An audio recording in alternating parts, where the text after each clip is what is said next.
The silence was what woke Jose Oliver. Not an alarm, not the California sun slicing through the blackout curtains of his Palo Alto mansion, but a profound, unnatural stillness. The aroma of single-origin Colombian coffee, the usual prelude to his day, was absent. He reached across the king-sized bed, his hand meeting only the cold, undisturbed silk of his wife's side. Annoyance flickered. He padded out of the bedroom, his voice echoing off the marble floors. "Alexis?" The only reply was the hum of the Sub-Zero refrigerator. Then he saw it. A single, perfect drop of blood near the garage door. And on the nightstand, her wedding ring sat like a silent accusation. His world, so meticulously controlled, began to fracture. The Palo Alto mansion gleamed like the cover of an architectural magazine, a symphony of glass, steel, and Italian marble that reflected everything and revealed nothing. Last night, its soundproofed walls had absorbed the chilling prelude to Alexis Ray's disappearance. It had begun, as it always did, with Jose's frustration. The Ethelred Biotech acquisition, a deal he'd called his legacy, had collapsed. 3 months of work, he'd muttered, his knuckles white around his phone as he paced the $100,000 kitchen. Gone. Because a few Bleeding Heart board members grew a conscience about ethical optics. Alexis moved with the rehearsed precision of a bomb disposal expert. She knew the map of his rage intimately. His jaw was a pressure gauge, the tightening of his fingers, a timer counting down. She placed his coffee, made from beans that cost more than most people's groceries for a month, on the granite island. Her designer sleeves hid the faint yellowing of last week's bruises. "Your coffee, darling," she said, her voice a practiced melody of sweetness that tasted like poison in her mouth. He didn't look up from his tablet. "The word from my source is that someone on their board got a call. An anonymous tip about our aggressive corporate culture." His eyes, cold and dark, finally lifted to meet hers. Funny, isn't it? How private matters find their way out. Alexis's heart hammered against her ribs, a frantic bird in a cage of bone. She kept her expression placid, a mask she had perfected over 8 years. "That's terrible, Jose. I'm so sorry." "Sorry?" He moved toward her, his 6'2" frame eclipsing the morning light. He was handsome in the cruel way of predators, a man whose charisma was a weapon. "You're always sorry, aren't you, baby?" His hand shot out, not in a strike, but with a deceptive gentleness, his thumb stroking her jawline. But the pressure was a reminder. "You haven't been talking to your sister again, have you? Sharing our private business? Her sister Kara, her twin, the only lifeline to a world outside this beautiful prison." Their weekly calls were heavily monitored, filled with coded language Alexis prayed Jose wouldn't decipher. "Of course not. I know the rules. Good girl." His thumb pressed harder, just below her ear. "Because rules keep us safe. They keep us together."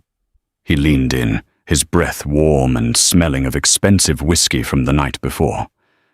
"The Henderson deal was my baby, and when I lose something, I find something else to break. You understand that, don't you?" She gave a tiny, almost imperceptible nod. Resistance meant escalation. Escalation meant a trip to an urgent care clinic with a fabricated story about falling down the stairs. Compliance was survival. He seemed satisfied, his anger momentarily appeased by her submission. He let her go and turned back to his tablet. "I have a board meeting in an hour. Lay out my grey Armani suit and cancel your lunch with Sarah. I need you on call. This situation requires damage control." The lunch with Sarah, her one friend in this isolated world, was the only thing she'd been looking forward to. Another link to the outside world severed. "Of course, Jose. As she walked toward their master suite, her mind wasn't on the suit. It was on the tiny, military-grade recording device nestled in the underwire of her bra. It had captured everything. The threat, the admission of his controlling nature, the veiled confession of his violence. It was one more file for the collection she'd been building for 3 years. A digital arsenal hidden behind the shoe racks in her closet, inside a small safe he didn't know existed. The plan she and Kara had forged over hundreds of encrypted messages and hushed, tearful phone calls was nearly complete. Last night's tirade wasn't just another night of terror. It was the final piece of evidence. It was the trigger. She had perfected the smile that was her prison uniform. But behind her eyes, a storm was gathering. Jose Oliver thought he was a king in his castle, a master of his universe. He had no idea he was just a character in a story she was writing. A tragedy, where he was the villain, and his downfall was the final chapter. By 9 a.m., Jose's annoyance had curdled into a cold, sharp-edged panic.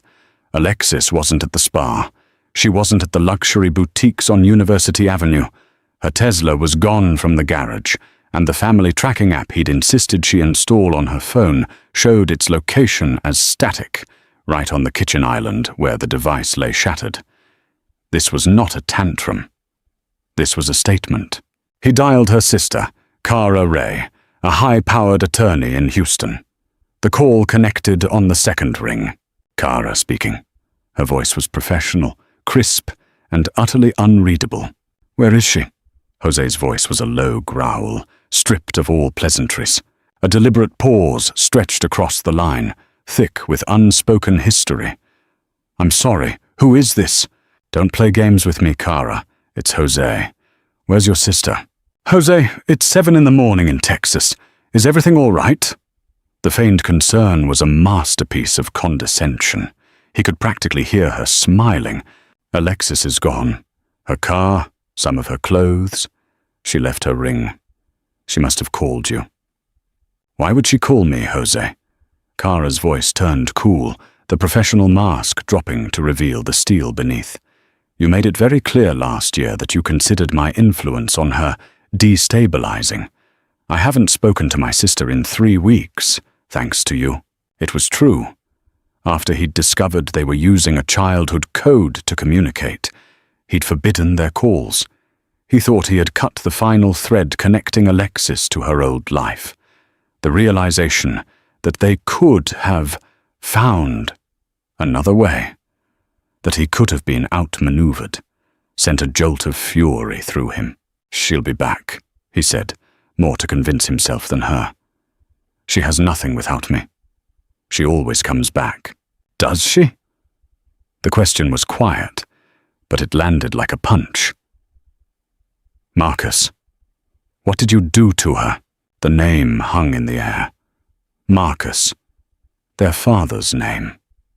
It was Kara's ultimate weapon, a name synonymous with a different kind of domestic tyranny they had both survived as children. A reminder that she saw right through him, saw the monster he shared a name with. He slammed the phone down, the sound echoing his own fracturing control. He spent the next hour on the phone with his executive assistant, Jennifer. "Cancel my morning. I need you to do something for me, off the record. Run a trace on all of Alexis's credit cards, and pull the security footage from the house server for the past 24 hours. Every camera." "Sir, is Mrs. Oliver okay?" Jennifer's voice was laced with a hesitation he'd never heard before. "Just do it, Jennifer." An hour later, Jennifer called back. Her tone was no longer hesitant. It was glacial. "Mr. Oliver, the credit cards were all cancelled yesterday afternoon. Mrs. Oliver also closed the joint savings account she had access to. She did it online at 4:17 p.m. He felt the floor drop out from under him. "The security footage?" "That's the other thing, sir," Jennifer said, her voice strained.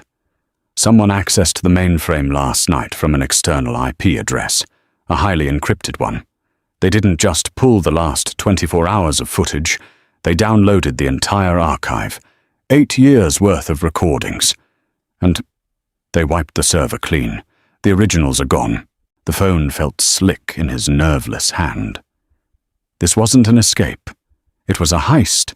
She hadn't just run away from him. She had stolen her own history, stolen the evidence of her life with him.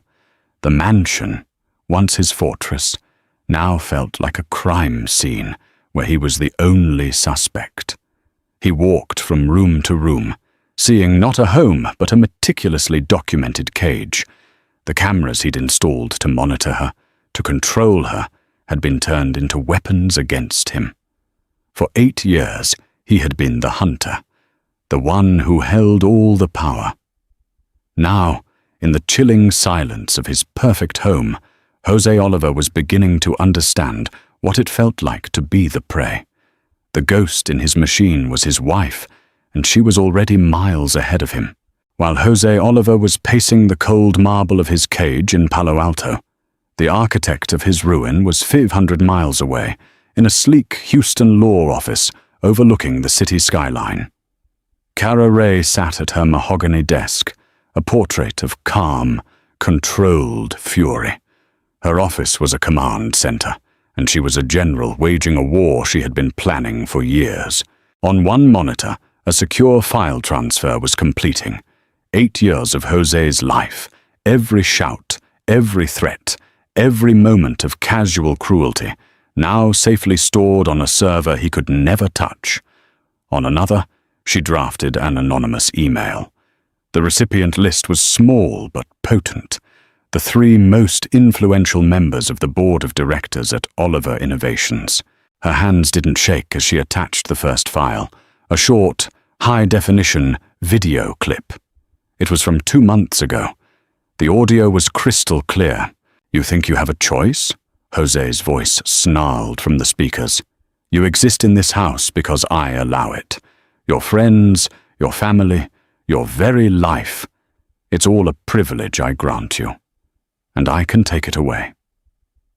The video showed him backing Alexis into a corner, his finger jabbing at her chest. Kara watched the clip, her face impassive, but her heart ached with a grief so profound it felt like a physical weight. She remembered the phone call after that incident. Alexis had been whispering, hidden in a guest bathroom, her voice trembling as she recounted the fight. "He found out I sent money to Mum's nursing home," Alexis had sobbed quietly. "He said he would cut her off if I ever did anything behind his back again. He's got me, Kara. He's got all of us." "Not for much longer," Kara had promised, her voice a fierce whisper. "We're almost there, Lex. Just hold on. Be smart. Keep recording."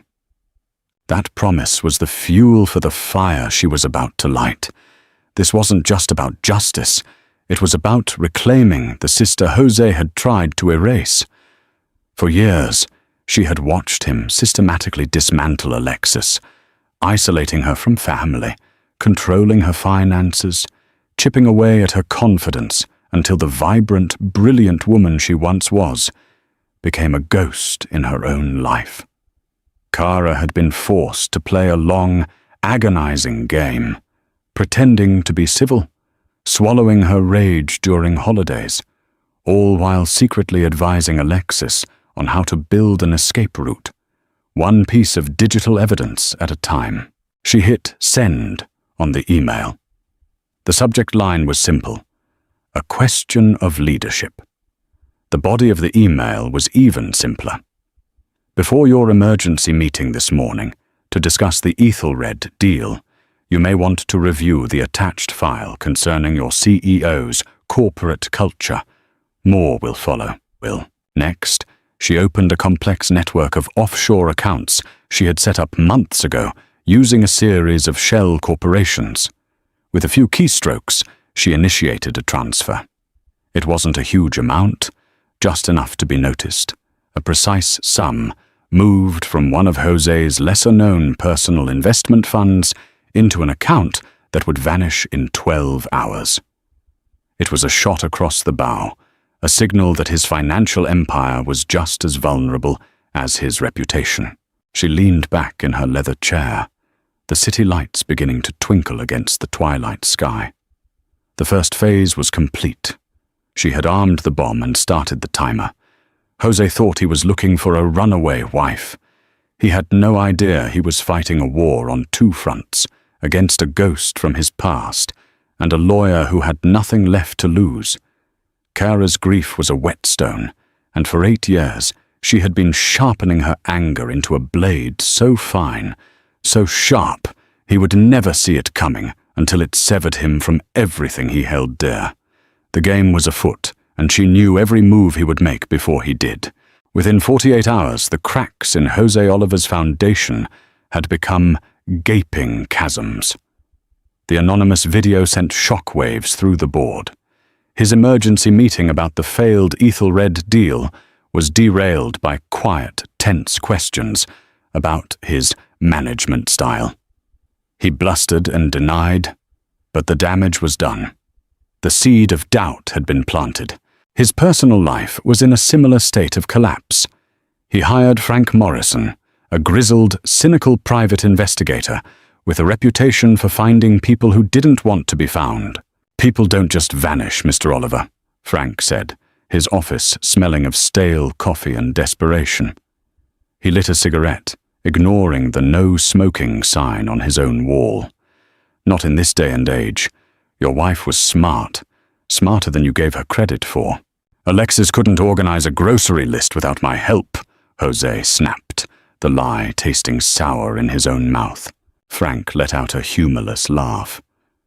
"That's what every abusive husband says right before his wife takes him to the cleaners. You think you had her on a leash, but she was building a ladder while you were busy holding the chain." The words hit Jose with the force of a physical blow. The next day, his assistant, Jennifer, walked into his office. Her face was pale, her eyes filled with a mixture of fear and disgust. She placed her resignation letter on his desk. "Jennifer, what is this?" he demanded. "I received an email this morning, Mr. Oliver," she said, her voice trembling. "An anonymous one. It had a video file attached." She couldn't meet his eyes. "The one from your kitchen, from the night of the Henderson Gala last year. When you—" She trailed off, unable to finish. "I can't work here anymore. I can't be a part of this." She turned and walked out, leaving him alone in the silence of his glass-walled office. The one person who managed every detail of his professional life had just abandoned him. The walls were closing in. 2 days later, Frank Morrison called him back into his cramped office. He spread a series of grainy photographs across his desk like tarot cards predicting doom. They were of Alexis, taken over the past 6 months. Alexis meeting a woman in a coffee shop in San Jose. Alexis entering a nondescript office building in Oakland. "Your wife was living a double life," Frank stated, tapping ash into a styrofoam cup. "These aren't shopping trips. That woman she's meeting with? Her twin sister, Cara Ray. And that building in Oakland.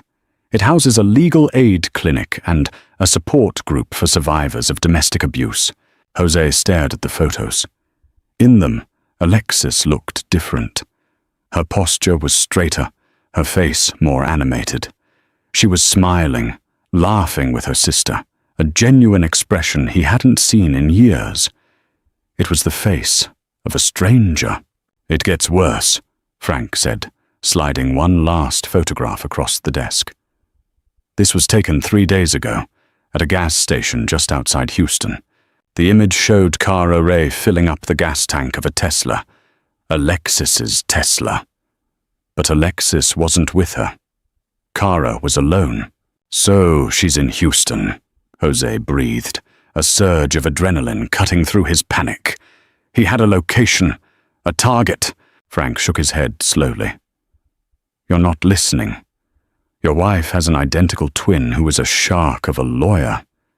They've been planning this for years. This isn't a divorce, Mr. Oliver. This is a coordinated demolition.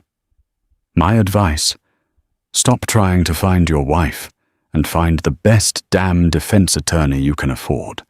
because a storm is coming, and you're standing right in the middle of it. As Jose left the investigator's office, the Palo Alto sun felt cold. The image of the two sisters laughing together was burned into his mind. He had been playing checkers, moving his pieces with brute force and intimidation. He now realized he was in a chess match against two queens, and they were already calling checkmate. He'd never even known the game had begun. Obsession became Jose's new reality. He ignored Frank's advice, consumed by the perverse need to find Alexis, to confront her, to reassert the control he was so rapidly losing.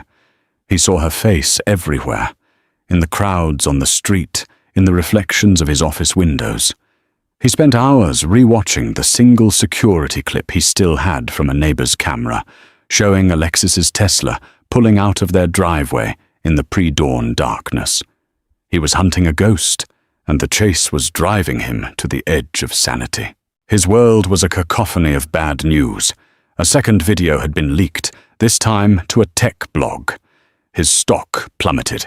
Investors were calling, demanding answers. He was becoming a pariah in the valley he once ruled. But all of it was just noise. The only thing that mattered was finding her. The call came on a Tuesday afternoon. It wasn't Frank Morrison. The caller ID was a blocked number. "Is this Jose Oliver?" The voice was male, professional with a weary edge. "Who is this?" Jose demanded. "This is Detective Rodriguez with the Houston Police Department. We've been trying to reach you for the past 2 days, sir. Your assistant said you were unavailable." Houston. His blood ran cold. "What is this about?" "It's concerning your wife, Alexis Ray Oliver," the detective said. "There's been an incident. We need you to come in and make a positive identification." The words didn't compute. Identification? What are you talking about? She's with her sister. I have a PI looking for her. There was a heavy pause on the other end of the line. "Sir," Detective Rodriguez said, his voice softening with a practiced grim sympathy. "A woman matching your wife's description was found in a hotel room here in Houston 3 days ago. We believe it's her." The 1-hour flight to Houston felt like a lifetime suspended between two realities. One where Alexis was a brilliant, vengeful adversary, and another, impossible one he couldn't yet comprehend. He walked into the Harris County morgue, the sterile, chemical smell assaulting his senses. The attendant pulled back the sheet with a practiced indifference. Jose's world stopped. It was Alexis. Her face, pale and still under the harsh fluorescent lights, the small scar above her left eyebrow from a childhood fall. It was unquestionably her, but it was also wrong. She looked peaceful, a serenity she had never possessed in the 8 years he had known her. "Apparent overdose," Detective Rodriguez explained gently beside him. "Combination of pills and alcohol. The medical examiner says she'd been deceased for several hours before housekeeping found her. 3 days ago. 3 days ago. While he had been hiring investigators, staring at photographs, consumed with rage at her betrayal, she had been lying here. Cold. The pieces clicked into place with horrifying clarity. The videos, the financial attacks, the taunting, calculated destruction of his life. It hadn't been Alexis. It couldn't have been. He had been fighting a ghost. The true architect of his ruin wasn't the woman he was hunting. It was her sister. Kara had been using her own identity as a shield, creating a trail for him to follow, while the person he was truly after was already beyond his reach. Beyond anyone's reach. The reversal was absolute, a gut-wrenching twist that stole the air from his lungs. He hadn't been outmaneuvered by his timid, broken wife. He had been targeted by a grieving, vengeful mastermind who was using her dead sister's pain as a weapon. His obsession with finding Alexis had been a fool's errand, a diversion designed to keep him occupied, while Kara dismantled his life, piece by piece. He had thought he was in a battle for control. He was actually the clueless subject of a meticulously executed post-mortem revenge. "Mr. Oliver," the detective's voice broke through the fog. "Given the circumstances, and some allegations that have recently come to our attention, I need to inform you that you are a person of interest in your wife's death. The hotel room in Houston had been anonymous, sterile, a place chosen for its lack of character. It was here, 4 days before her body was found, that Alexis Ray made her final move." She sat on the edge of the king-sized bed, a constellation of purple and blue bruises blooming across her ribs and arms, hidden beneath a soft cashmere sweater. Across from her, sitting on the room's single armchair, was Kara. Her twin's face was a mask of grief and cold, simmering rage. The drive from Palo Alto had been a blur of pain and adrenaline. Every mile put between her and Jose felt like a breath of air after years of drowning. Kara had met her at a designated rendezvous point in a small town in Arizona, swapping cars and burner phones with the efficiency of spies. Now, in the quiet of the hotel room, the adrenaline was gone, replaced by a bone-deep weariness that felt older than time itself. "He broke my rib this time, Kara," Alexis whispered, her voice hoarse. She didn't need to show her. Kara, who had patched up more injuries than she could count over the years, could see it in the way she held herself, the shallow breaths she took. The Ethelred deal fell through. He came home like a hurricane. I really thought he was going to kill me." She recounted the final assault, her voice devoid of tears, replaced by a chilling numbness. She described him standing over her, his face contorted with a satisfaction that terrified her more than the violence itself. She told Kara about the recording device, the one that had captured every word, every threat. "It's all there," Alexis said, handing her a small encrypted USB drive. "Everything.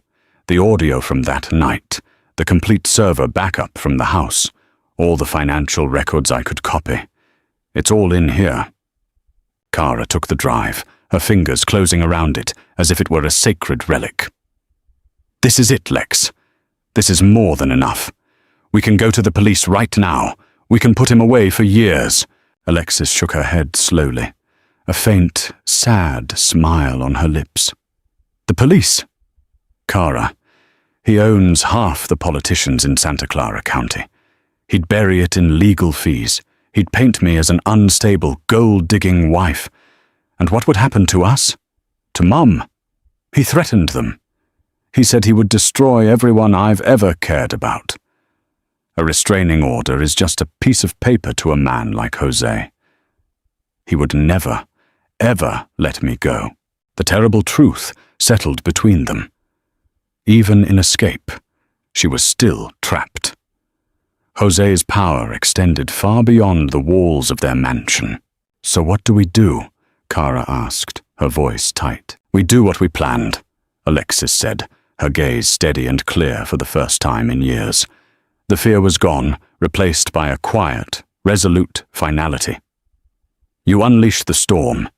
You burn his world to the ground. You use that drive and you destroy him. Not just legally, publicly, financially.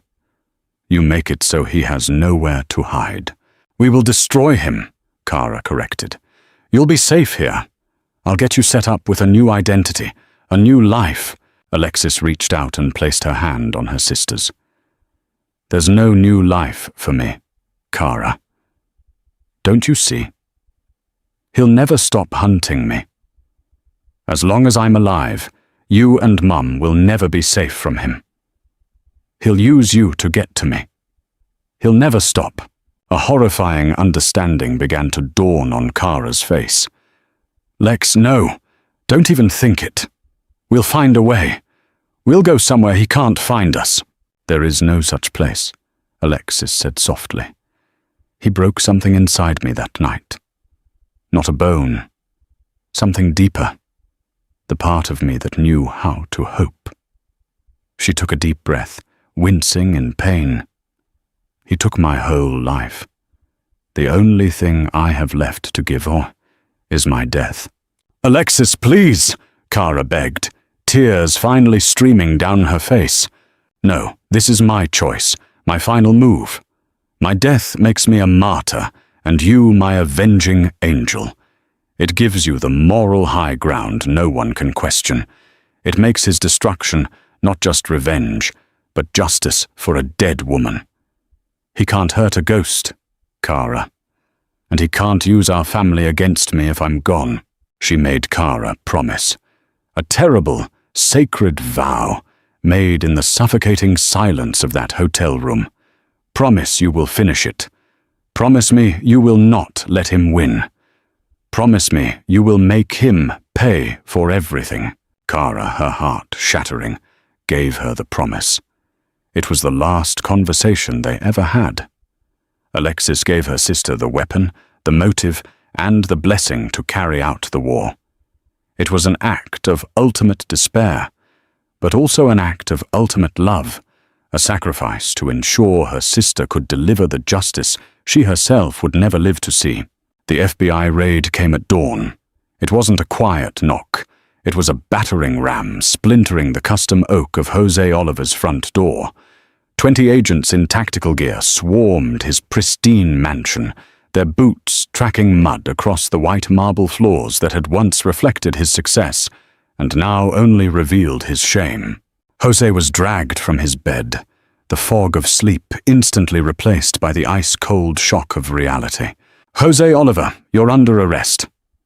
The voice belonged to a stern, dark-haired woman in a Navy FBI windbreaker, Agent Sarah Chen. Conspiracy to commit fraud, violation of federal stalking statutes, and domestic terrorism.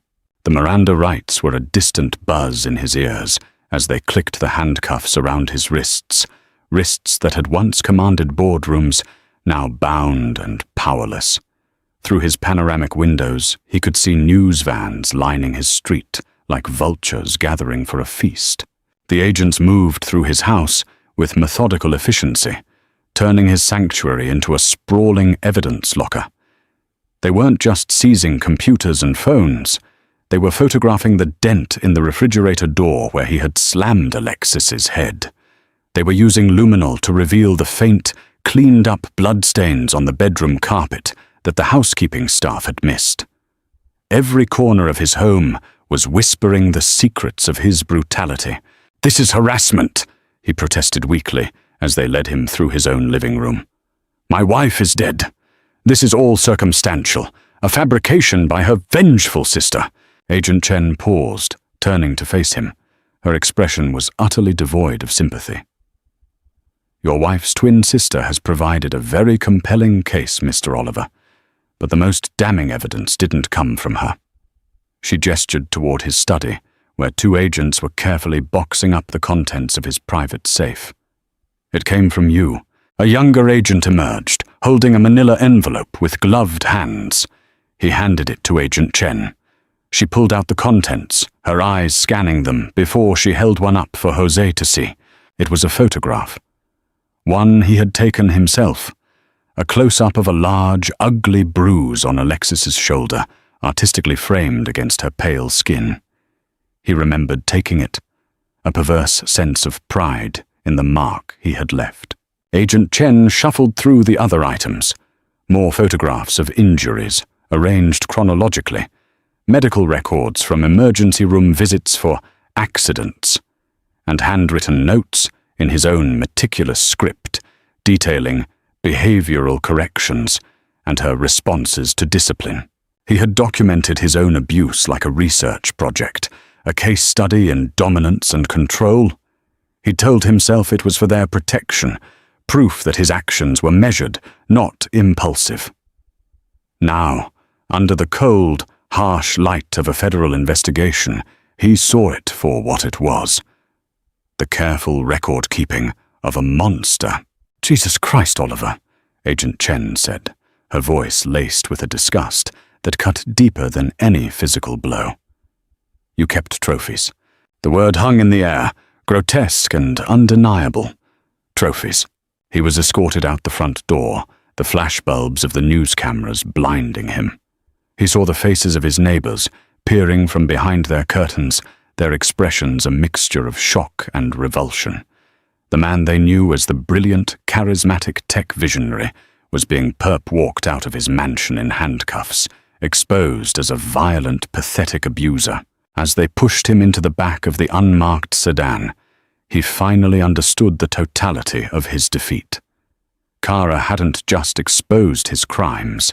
She had led the authorities to the evidence he himself had so carefully curated. He hadn't just been outmaneuvered in a game of chess. He had been the one to hand his opponent the queen, the board, and the rulebook, all while believing he was the one in control. The reckoning wasn't just coming for him, it was already here, and it had been built from his own pride and cruelty. The federal courtroom was a theater, and the public execution of Jose Oliver's life was the main event. Dressed in an ill-fitting orange jumpsuit that had replaced his tailored suits, he was a spectacle of fallen power. The gallery was packed with journalists, victims' advocates, and the morbidly curious. But Jose's eyes were fixed on one person, Kara Ray, sitting in the front row, a black suit her armor, her expression as serene and unyielding as a marble statue. When the prosecutor called her to the stand, a hush fell over the courtroom. She walked with a poise that commanded attention, not as a grieving sister, but as an officer of the court with a case to build. "Ms. Ray," the prosecutor began, "can you tell the court about the evidence your sister, Alexis, collected over the years?" "I can," Kara said, her voice clear and resonant. "My sister was a victim, but she was not powerless. She was a strategist. For the last 3 years of her marriage, she treated her own abuse like a legal case she was building against her abuser. She gestured to a large screen set up for the jury. She documented everything.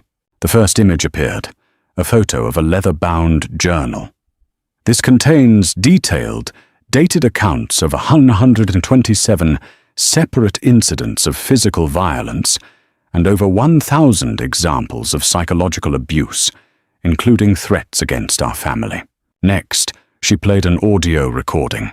It was from the night the Ethelred deal collapsed. The courtroom listened in horrified silence to Jose's chilling threats, his voice a venomous whisper promising to break her. Several jurors flinched. "He thought he was asserting his power," Kara explained, her voice steady. "What he was actually doing was providing admissible evidence for a federal domestic terrorism charge." She moved on to the videos, clips from the 8 years of security footage Alexis had stolen from him. A montage of cruelty played out on the screen. Jose slapping Alexis in their kitchen, shoving her against a wall, his voice a constant barrage of insults and commands. "The defendant treated his wife as property," Kara said, narrating the horror show. "He used his wealth and technical expertise to create a high-tech prison. He monitored her calls, tracked her movements, and used corporate resources to ensure she had no escape routes. She presented financial records showing payments to private investigators to follow Alexis, receipts for spyware installed on her devices. It was a portrait of systematic, obsessive control." Jose watched, numb, as his own private brutality was dissected for the world to see. The power he'd felt in those moments had curdled into public shame. Every person in that room was seeing him for what he truly was. A pathetic coward who could only feel strong by terrorizing someone he had vowed to protect. Then Kara's composure cracked, just for a moment, revealing the raw grief beneath the legal precision. Her voice trembled as she spoke her final words. "My sister knew that leaving him was the most dangerous time for a victim. She knew he would hunt her down. So she created a plan where her own death would become the catalyst for his destruction. She died by suicide, Your Honor. because this man convinced her that it was the only way to escape him and protect her family. He didn't just beat her body, he systematically murdered her spirit until she had nothing left. She looked directly at Jose, her eyes locking onto his. There was no hatred in them, only a vast, empty finality. He took her life, but she made me promise to finish what she started, to ensure that he would face consequences for every bruise, every threat, every moment of terror. This isn't revenge, Your Honor. This is the fulfillment of a dying woman's last wish. This is justice. The courtroom was utterly silent, the weight of her words pressing down on everyone. Jose felt his world, already shattered, dissolving into nothing. The Queen's gambit had been played. He hadn't just lost the game. He'd been erased from the board. The climax of the hearing arrived not with a passionate speech, but with a quiet statement from the prosecutor, holding a document that had just been delivered to his desk. Your Honor, he said, his voice grave, we have the final results from the Harris County Medical Examiner's autopsy report for Alexis Ray Oliver. There is new information that is material to this case. Judge Williams, a stern woman whose patience had clearly evaporated, peered down from the bench. Proceed. The prosecutor cleared his throat. The ME found internal injuries consistent with the assault that occurred on the night of the Ethelred deal collapse. But there's something else. At the time of her death, Alexis Ray was 6 weeks pregnant. A collective gasp swept through the courtroom. The sound was a physical force, sucking the air out of the room. Kara, standing near the witness box, swayed on her feet, her hands flying to her mouth as a sob she could no longer contain tore from her chest. Even she hadn't known. Jose heard the words, but his mind refused to process them. Pregnant. The word was alien, a sound from another language, another universe. A universe where he wasn't a monster. He looked from the prosecutor's grim face to Kara's devastated one. And finally, the reality crashed down on him with the force of a tidal wave. He hadn't just killed his wife's spirit. He had beaten a pregnant woman, his wife, carrying his child. The final brutal assault hadn't just been the catalyst for her suicide. It had been an attack on 2 lives. A guttural, animal sound of anguish escaped his lips. It was a sound of absolute psychic collapse. His carefully constructed world of control and denial didn't just fracture. It was obliterated, reduced to cosmic dust. The bailiffs moved toward him as his legs gave out, and he crumpled into his chair, a hollowed-out shell of a man. Based on this evidence, the prosecutor's voice cut through the chaos. The state wishes to add charges of involuntary manslaughter and fetal homicide. The final verdict was a formality. Jose Oliver, the tech titan, was sentenced to life in prison without the possibility of parole. His legacy was not innovation.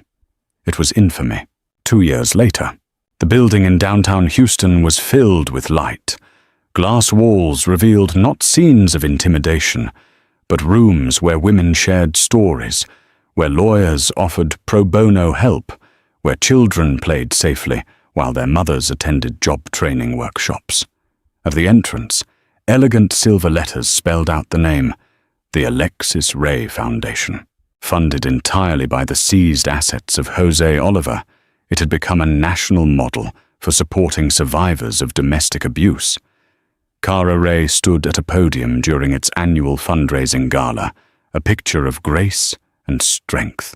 My sister believed she was trapped, she told the crowded room. But her legacy proves she was never powerless. Her suffering has been transformed into a sanctuary. Her pain has been turned into protection for thousands of others. The wealth one man used to control and terrorize is now being used to set women free. From his cell in San Quentin, where he was known only as the baby killer and kept in protective custody for his own safety, Jose Oliver existed in a world of grey concrete and crushing regret. He would spend the rest of his life owned by the memory of what he had destroyed. Kara, however, was looking toward the future. The foundation was her purpose, a living testament to her sister's resilience. In saving others, she had slowly, painstakingly, begun to save herself. Justice, she had learned, wasn't just about punishment. It was about rebuilding. It was about ensuring that even from the deepest darkness, light could find a way to grow. The story of Alexis Ray began in a gilded cage, a tale of silent suffering and control. But her legacy was not one of a victim. It was a testament to the quiet, unyielding strength of a woman who turned her pain into a blueprint for justice. Through her sister's unwavering love, her tragedy was transformed into a powerful movement, proving that even when a life is taken, a voice can live on, creating a chorus of hope for countless others. Her abuser was left with nothing but the echo of his own cruelty, while her name became a symbol of survival, resilience, and the enduring power of a promise kept. If this story of justice and resilience moved you, please hit the like button and subscribe for more stories about the strength of the human spirit. Share this with someone who needs to know that no one has to stay broken forever. Before we jump into what happened next, let me give you a quick reminder of where we left off. My ex-husband Trevor walked into my charity gala with his new fiancée Brittany, expecting to see me broken and struggling. Instead, he watched Roman Sinclair, yes, the Roman Sinclair, billionaire and philanthropist, kiss me like I was the only woman in the world. I finally stood up to Trevor, told him exactly what I thought about our 7-year marriage, where I was never quite enough for him or his mother, and walked away with my head held high. Trevor left the gala early, clearly shaken, while I celebrated the most successful night of my professional life. But honey, that was just the beginning. Now, if you haven't hit that subscribe button yet, do it now because this story gets even better. And drop a comment telling me, have you ever had an ex try to come crawling back after they realized what they lost? Let's get into it. 2 weeks after the gala, I was sitting in my office at the Westbridge Gallery, going through emails and still riding the high of that night. The event had raised over $2 million for emerging artists, and my phone hadn't stopped ringing with congratulations and new opportunities. Kennedy walked in with 2 coffees, and that look on her face that meant she had tea to spill. "Girl," she said, setting my latte down on my desk, "you need to check the society pages. You and Roman are everywhere." She pulled out her phone and showed me article after article, photos of us on the balcony, headlines like "Mystery Curator Captures Billionaire's Heart" and "Roman Sinclair's New Romance. Who is Diane Thompson?" My stomach did a little flip. This was more attention than I'd ever wanted. But that wasn't even the wildest part. My phone buzzed with a text from a number I'd blocked months ago, but somehow still had memorized. "Trevor, we need to talk about your behavior at the gala. That was inappropriate and embarrassing for everyone involved." I showed the message to Kennedy, and she literally laughed out loud. "The audacity," she said. "The absolute audacity of this man." I didn't respond to Trevor. Why would I? But the universe wasn't done testing me yet. That same afternoon, my desk phone rang, and when I answered, I heard a voice I'd hoped never to hear again. "Diane, this is Margaret Davis, Trevor's mother." My hands immediately started shaking. Old conditioning from 7 years of trying to please this woman and always falling short. "Mrs. Davis," I said, keeping my voice professional, "how can I help you?" "You can start by explaining what kind of spectacle you made at that gala," she said, her tone dripping with disdain. "Do you know how many people from Trevor's hospital were there? How embarrassing this has been for him. And with that man. Do you have any idea how this looks?" Something inside me shifted. The old Diane would have apologized, would have tried to explain, would have shrunk herself down to make this woman comfortable. But that Diane was gone. "How it looks," I said calmly. "It looks like I moved on with my life, Mrs. Davis. It looks like I'm successful and happy. Maybe Trevor should try doing the same instead of having his mother fight his battles. The silence on the other end was deafening. Then she said, "You always were ungrateful. We welcomed you into our family." But I didn't let her finish. "No, you didn't. You tolerated me. You made comments about my hair, my career, my family. You told Trevor I wasn't what you envisioned for him. Well, good news. I'm not his anymore. Have a nice day, Mrs. Davis." And I hung up. Kennedy, who'd been listening to my side of the conversation, started clapping. "That's my girl," she said. "That's my girl." But here's where things got interesting. That Thursday, I had my first official business meeting with Roman about the $50 million art acquisition project for his new luxury development headquarters. $50 million. It was the biggest project of my career, and I was terrified that people would think I only got it because we'd kissed at the gala. I arrived at his penthouse office in downtown, and let me tell you, the view alone was worth the elevator ride. Floor-to-ceiling windows overlooking the entire city, modern art on the walls, and Roman standing by his desk in a charcoal suit that fit him like it was painted on. "Diane," he said, smiling warmly, "thank you for coming." We sat down, and for the first hour it was all business. He showed me the architectural plans, talked about his vision for making this building a cultural landmark, asked for my professional opinion on everything from sculpture installations to rotating gallery spaces. The man was brilliant, asking questions that showed he actually understood art, not just the investment value. But then, as we were wrapping up, he said something that made my heart skip. "I need you to know something. This opportunity is based entirely on your talent. I've been following your work for over a year, long before we met. I would have offered you this project, regardless of what happened at the gala." I looked at him, trying to read his face. But what did happen at the gala does complicate things, doesn't it? Roman leaned back in his chair, considering. "It complicates things if we let it.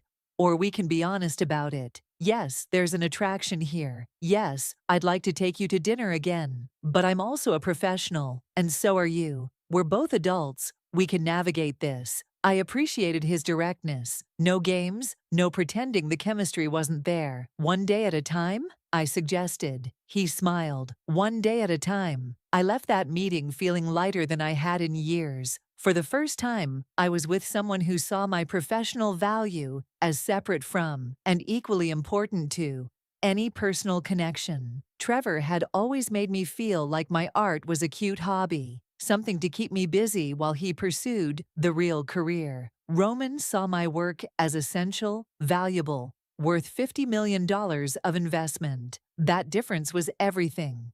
But if you think Trevor was just going to accept this and move on, you don't know men with bruised egos. Over the next 2 weeks, he started showing up everywhere I went. My favorite coffee shop on Saturday mornings. There's Trevor, coincidentally in line behind me. The restaurant where Kennedy and I have our monthly dinner. Trevor's at the bar. The bookstore, where I browse art collections. Trevor's suddenly interested in the same section. It was like being haunted by a man who'd already had his chance and blown it.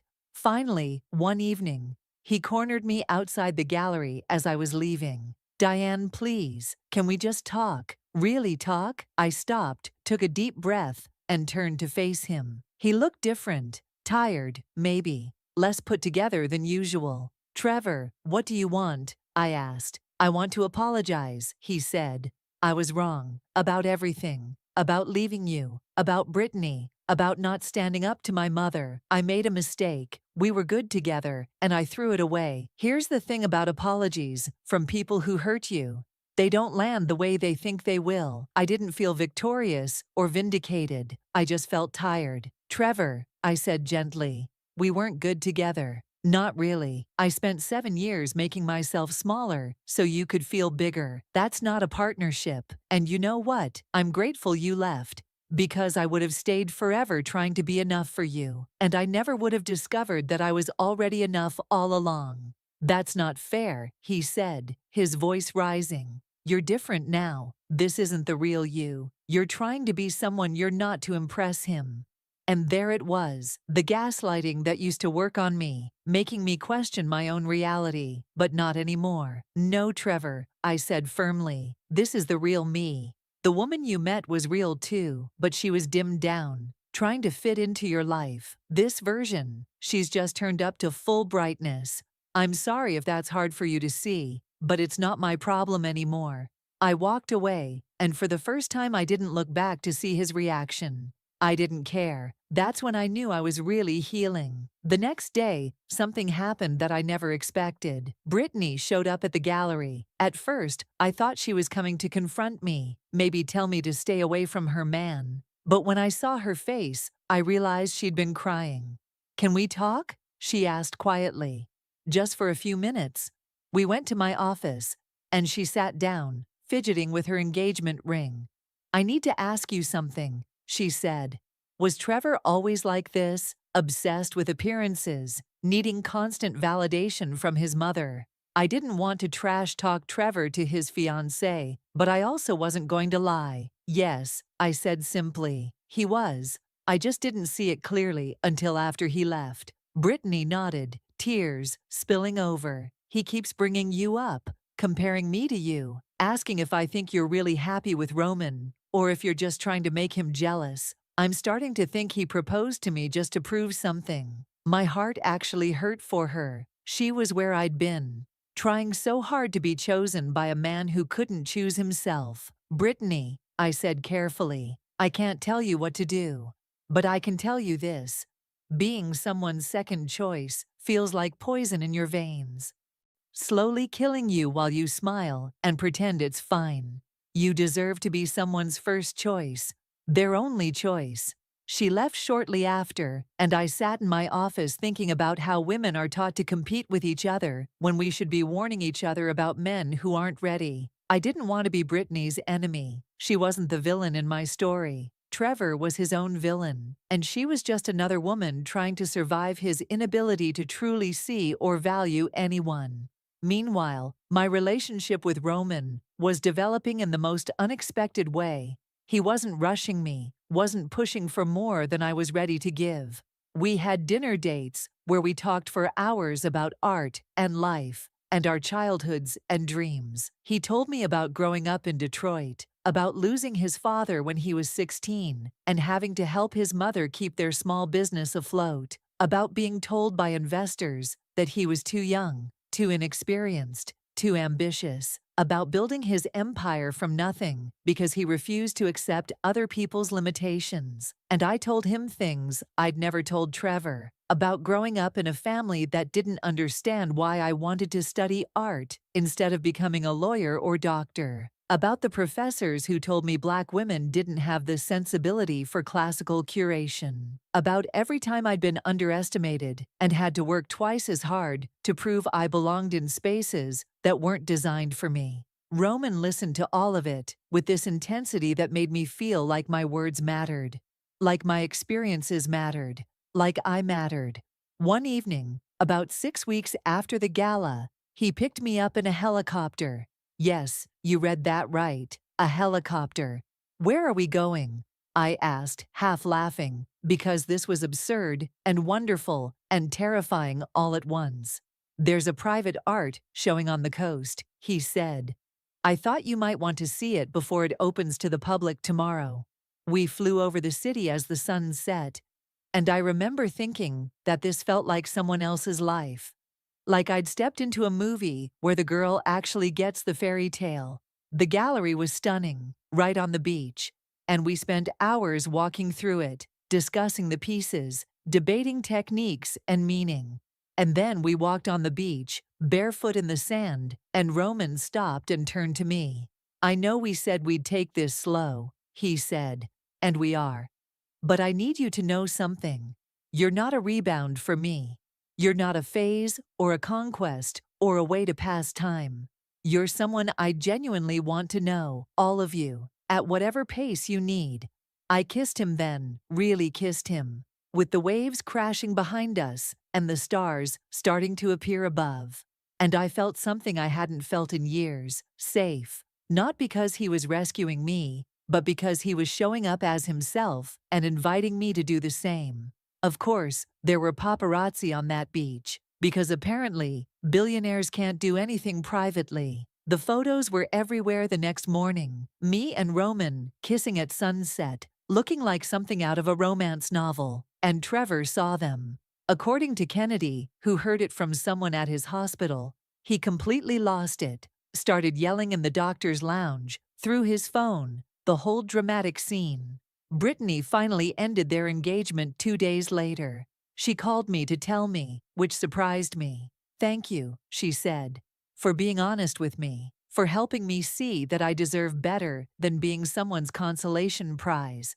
We weren't going to be best friends or anything, but there was this moment of understanding between us. Two women who'd both tried to love a man who wasn't capable of loving anyone more than he loved his own ego.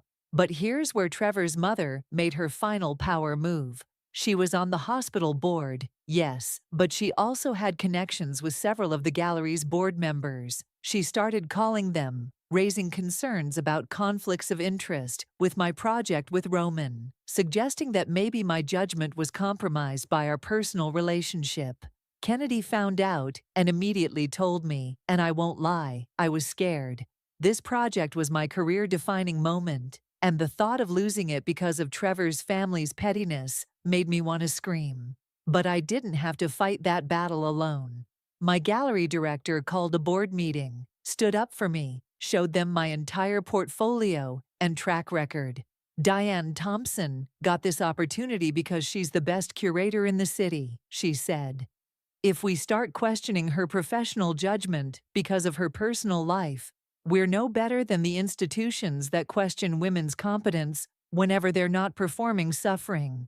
The board voted unanimously to support me and Roman. He never mentioned it to me, but Kennedy found out later that several board members suddenly withdrew their concerns after receiving calls from Roman's legal team. He had my back without making it about him saving me. 3 months after the gala, I opened my own art exhibition, not as a curator, as an artist. My own work, under my own name, no more hiding behind pseudonyms. The opening night was packed. My family came, finally understanding that this wasn't just a hobby, but my calling. Kennedy cried actual tears when she saw the centerpiece, a massive painting called Emergence, that showed a black woman breaking through chains made of other people's expectations. Roman was there, of course, standing in the back, letting me have my spotlight. And Trevor showed up too, because apparently the man couldn't help himself. But this time, something was different. I saw him across the room, and I felt nothing. Not anger, not vindication, not even satisfaction, just nothing. He was just another person at my show. He approached me at one point, and I could see he'd been working on himself. Therapy, maybe, or just time and consequences. "Diane," he said, "I'm genuinely sorry for all of it. You deserved better, and I hope you know that now." "I appreciate that," I said simply. "I hope you figure out what you're looking for, Trevor. I really do." And I meant it, not because I'd forgiven everything or forgotten the pain, but because holding on to anger was taking up space where joy could live. He nodded and left, and I went back to celebrating with people who actually valued me. Later that night, Roman and I stood on the gallery's rooftop terrace, looking out at the city lights. "You know what I love most about you?" he asked. I turned to look at him, this man who'd somehow become such an important part of my life in such a short time. "What?" I asked. "That you didn't need me to save you," he said. "You saved yourself. I'm just lucky enough to be here for the next chapter." He kissed me then, soft and sweet, and I realized that this was what healthy love felt like. Not someone trying to fix you or complete you, but someone celebrating who you already are while supporting who you're becoming. So that's how my ex-husband's attempt to see me broken turned into him watching me build an empire. Here's what I learned through all of this. Your ex moving on isn't your downgrade. It's your liberation. The right person won't make you prove your worth. They'll see it immediately. And sometimes the best revenge isn't revenge at all. It's becoming so genuinely happy that you forget to care what your ex thinks. Trevor texted me last week, asking how I was doing. I didn't even open the message, not out of pettiness, but because I genuinely forgot to respond. When you're living your best life, you don't have time to entertain people who questioned your value. Roman and I are still taking things one day at a time, building something real without rushing. Whether we work out long-term or not, I'm grateful. Grateful he reminded me that the right person will celebrate you, not tolerate you. Grateful that his presence in my life helped me rediscover parts of myself I'd forgotten existed. But most importantly, I'm grateful to myself for doing the work, for going to therapy, for standing up to Trevor and his mother, for taking a chance on my own art, for believing finally that I was enough. Because here's the truth nobody tells you. Healing isn't linear, and sometimes you need to fall apart before you can rebuild yourself into someone stronger. My gallery sold out that opening night. Every single piece. And yes, Roman bought one. But so did strangers who'd never heard my name before. People who saw value in my work because it was valuable, not because of who I was dating or who my ex-husband was. That validation, the kind that comes from your own talent and hard work, hits different than anything else. Now I want you to do something for me. Hit that like button if you believe in women healing and thriving. Subscribe, because I've got more stories of Black women winning coming your way. And comment below telling me, what's the biggest lesson you learned from your worst relationship? I read every single comment, and your stories inspire me. Remember, you are enough. You always were. Sometimes you just need the wrong person to leave, so the right person, whether that's a new partner or just the best version of yourself, can step into their power. Don't wait for permission to shine. Don't wait for someone to choose you. Choose yourself first, and everything else will fall into place. Stay blessed, stay booked, and stay unbothered. I'll see you in the next one. Oh, and one more thing. Roman proposed last month. I said yes, but that's a story for another time.